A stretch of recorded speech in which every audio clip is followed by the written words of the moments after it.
video conferencing with you, Amazon and the seller, using Amazon's Zoom-like platform called Amazon Chime. What Amazon is doing now is they're taking a platform that it built, that it owns, and introducing it to you by forcing you to get on an Amazon Chime video conference as part of its business verification system.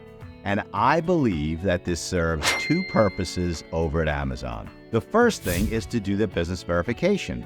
Amazon changed the terms of service. It's actually called the Business Solutions Agreement about a year and a half ago. They changed it so that business verifications would be continuous in nature.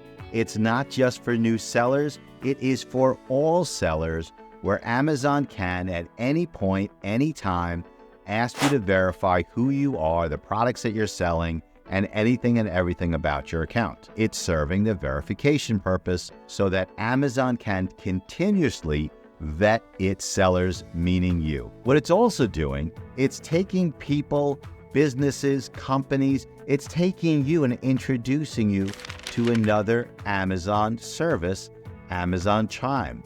Now, the system works pretty good. It's just as good as Zoom. We've had no crashes, no failures.